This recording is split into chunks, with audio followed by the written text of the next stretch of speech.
आज के इस टॉपिक में हम बताएंगे कि हॉस्पिटल में पेटेंट बिल एक्सेल में कैसे तैयार कर सकते हैं। अगर आप सीखना चाह रहे हैं तो आप इस वीडियो को लास्ट तक ज़रूर देखिएगा, तभी आप एक परफेक्ट डेटा एंट्री एक्सेल में कर पाएंगे हॉस्पिटल का पेशेंट का बिल बनाने के लिए। तो चलिए हम लोग शुरू करते हैं। इसके लिए देखिए आपने क्या किया, सिंपल सा एक हेडिंग मैंने डाल दिया है। तो आप चाहें तो अपने हॉस्पिटल का हेडिंग, हॉस्पिटल का नेम वगैरह डाल सकते हैं।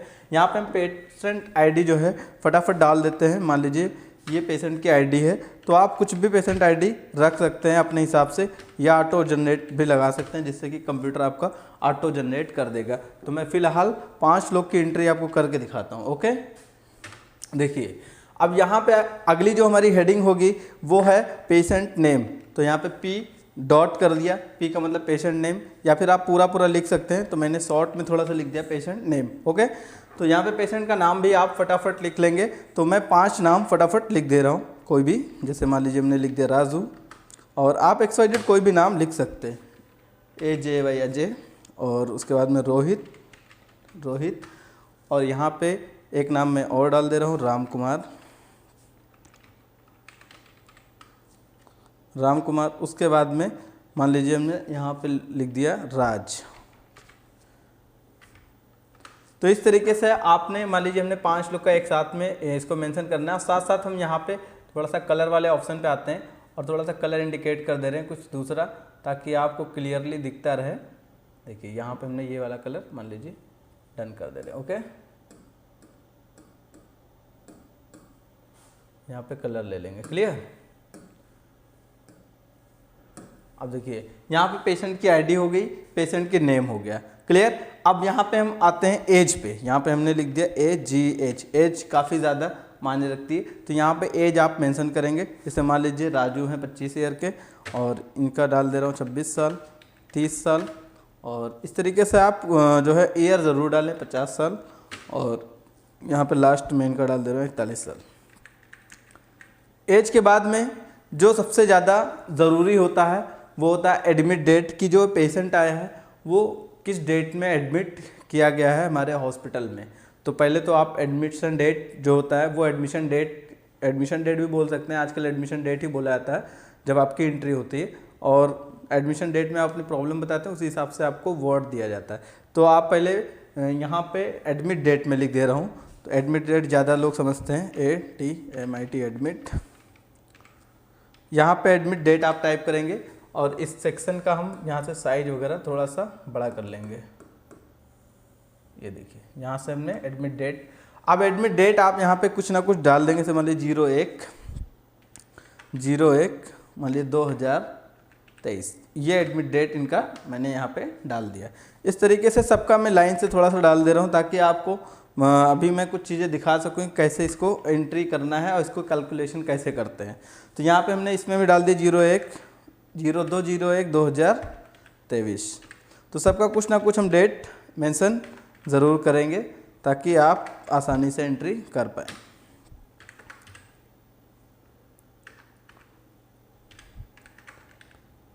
और लास्ट पेशेंट की एंट्री जो है मैं इसकी भी एक ही तारीख में बना दे रहा हूँ, 01/01/2023।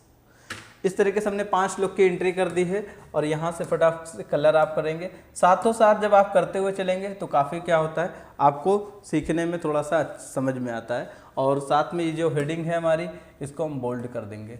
तो बोल्ड करने से क्या होता है, तो हमारी जो बाकी के मैटर हैं उससे थोड़ा सा अच्छा दिखने लगता है। इस तरीके से आप फटाफट एक ही साथ में माउस से सेलेक्ट करके भी बोल्ड कर सकते हैं। अगला जो हमारी जो हेडिंग है वो है वार्ड। तो वार्ड काफ़ी ज़्यादा मायने रखता है कि आपको वार्ड कौन सा मिल रहा है। यहाँ पे देखेंगे लिख दिया हमने वार्ड, और इसकी जो है एरिया जो है थोड़ा सा हम बड़ा कर लेंगे, ठीक है।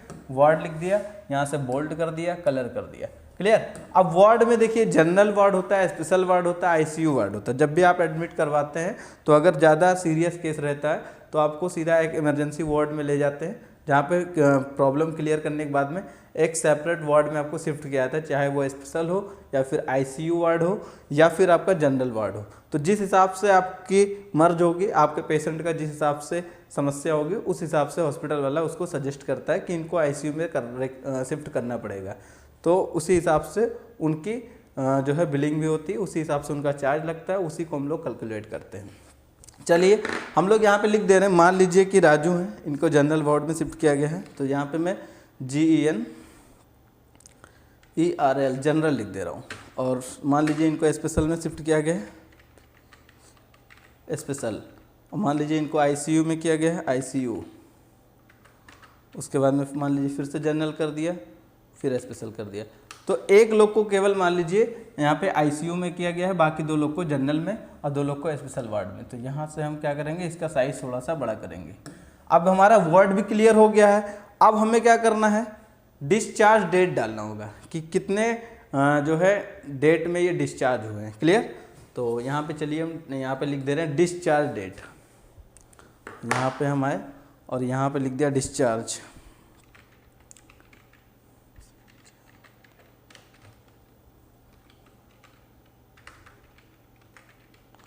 यहाँ पे हमने लिखा डिस्चार्ज डेट, और इसका कॉलम आप चाहें तो बड़ा कर लें। अगर आप चाहते हैं कि इसी के नीचे एडजस्ट हो जाए तो यहाँ पे आपको क्या करना है, रैप टेक्स्ट पे क्लिक कर देना। तो लेकिन जगह ज़्यादा ले रहा है तो हम यहाँ से थोड़ा सा इसको एडजस्ट करने की कोशिश करते हैं। इस तरीके से देखिए, ये थोड़ा सा और कोशिश कर लेते हैं,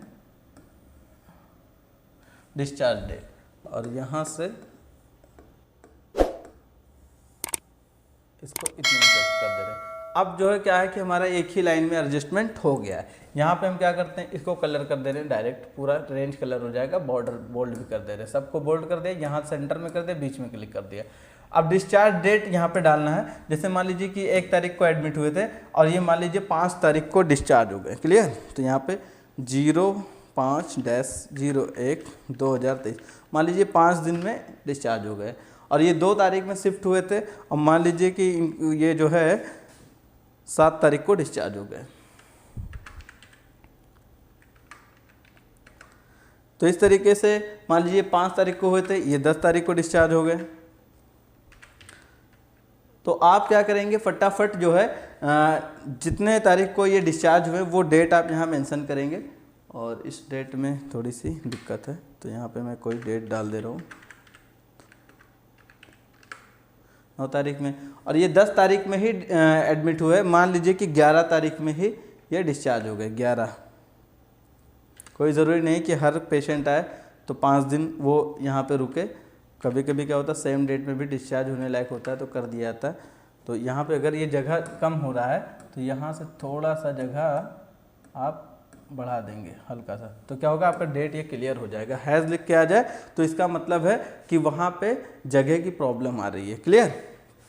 अच्छा, लास्ट वाले का डेट डाल दे रहा हूँ। मान लीजिए 1 तारीख को डिस्चार्ज एडमिट हुए थे और मान लीजिए कि इनको 8 तारीख में डिस्चार्ज कर दिया गया।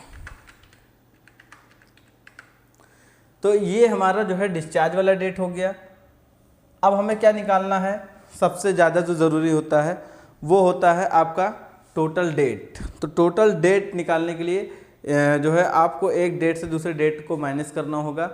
तो आपका जो है टोटल डे निकल आएगा कि कितने दिन पेशेंट हमारे यहाँ एडमिट रहा है। तो पहले हमें ये बहुत ज़्यादा ज़रूरी है। तो चल के हम देखते हैं, यहाँ पे क्लियर करते हैं, इक्वल लगाते हैं पहले। चाहे हम यहाँ पे लिख दे रहे हैं टोटल डे,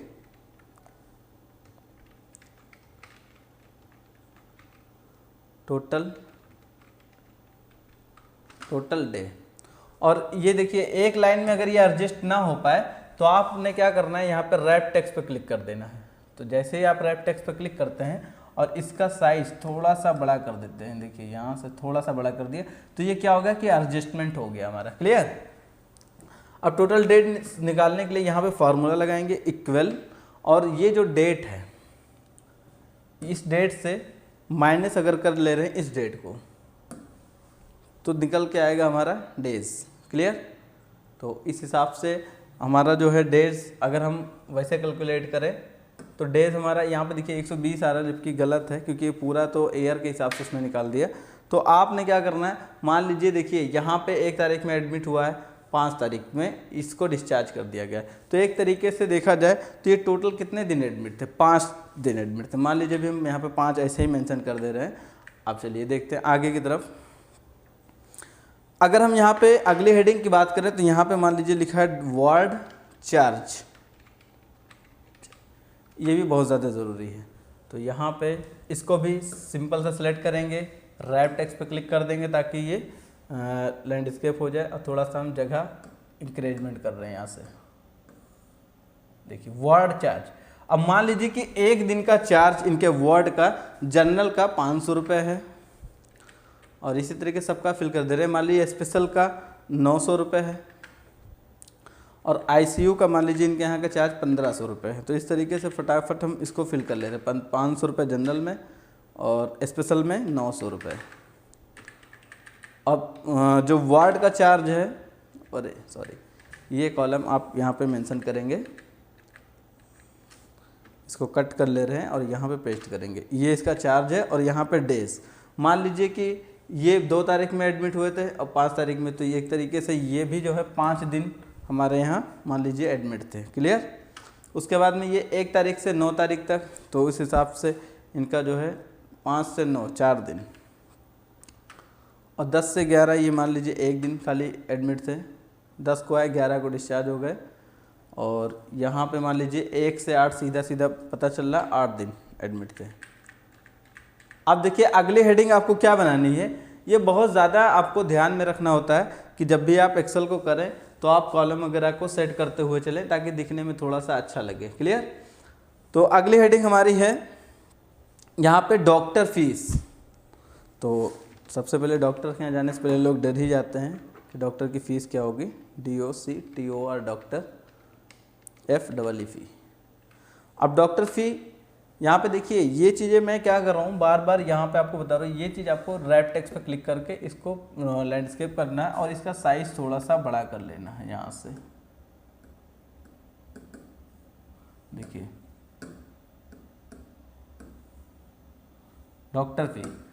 अब मान लीजिए कि जनरल वाले पेशेंट को जो डॉक्टर देखते हैं उनकी फ़ीस 600 रुपये है, और जो स्पेशल वाले को देखते हैं उनकी फ़ीस 1000 रुपये है, और जो आईसीयू वाले को देखते हैं उनकी फ़ीस भी 1500 रुपये है। क्लियर। ये इनकी फ़ीस है डॉक्टर की फ़ीस। तो जनरल वालों का 600 रुपये और स्पेशल वालों का 1000 रुपये फ़ीस है। अब देखिए अगली हेडिंग क्या हमको बनानी है, यहाँ पे आपको निकालना है आपको टोटल अमाउंट, कि भाई टोटल हमारा कितना अमाउंट एक पेशेंट का बना है, और इस हिसाब से हम डे बाय डे सारे पेशेंट का निकाल सकते हैं। मान लीजिए आज हमारे हॉस्पिटल से 10 लोग डिस्चार्ज हुए, कल हमारे हॉस्पिटल से 20 लोग डिस्चार्ज हुए, तो हर दिन का हम रिपोर्ट इसी तरीके से बना सकते हैं। क्लियर।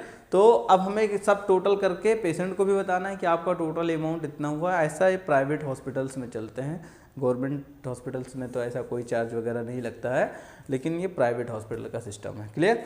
तो प्राइवेट हॉस्पिटल वाले क्या करेंगे, इसको कैसे सब टोटल करेंगे। तो यहाँ पे देखिए टोटल अमाउंट हेडिंग बनाएंगे हम लोग, TOTL टोटल अमाउंट। आखिरी बार आपको फिर से बता रहा हूँ, यहाँ पे आपको क्लिक कर लेना है, इसको रैप टेक्स्ट पे क्लिक कर देना है, ताकि ये जो है टूट जाए। तो यहाँ पे अमाउंट एडजस्ट नहीं हो पा रहा है, तो आप यहाँ से इस सेल को थोड़ा सा बड़ा कर लेंगे। क्लियर। देखिए ये आपका क्लियर हो गया है।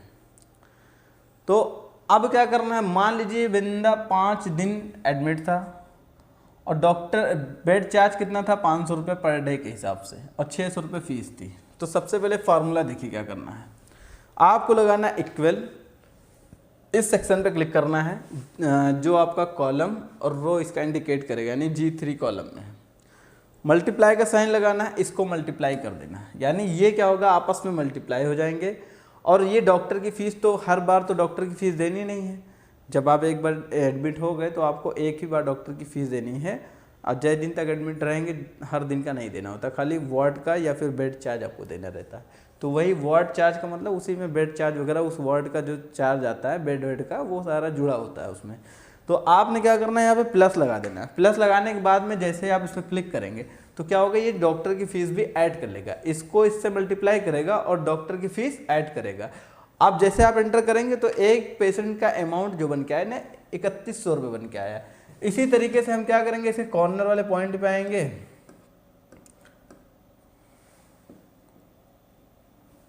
एंटर करेंगे,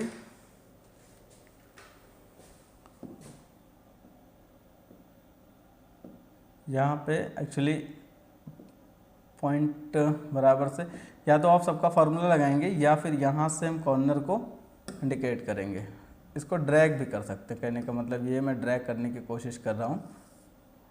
देखिए एक कंट्रोल जेड करते हैं, देखिए यहाँ से ये ड्रैग हो जाएगा। यहाँ पे आपको कॉर्नर पे आना है, ऐसे कॉर्नर को पकड़ना है। जब ये प्लस आइकन बन जाए तो यहाँ प्लस आइकन बन गया, प्लस आइकन सिलेक्शन जो है थोड़ा सा छूट रहा है, क्योंकि बोर्ड पे करना और कीबोर्ड माउस से करने में थोड़ा सा प्रॉब्लम आती है। इस तरीके से देखिए ड्रैग करेंगे तो यहाँ पे सबका आंसर आपके सामने निकल के आ जाएगा।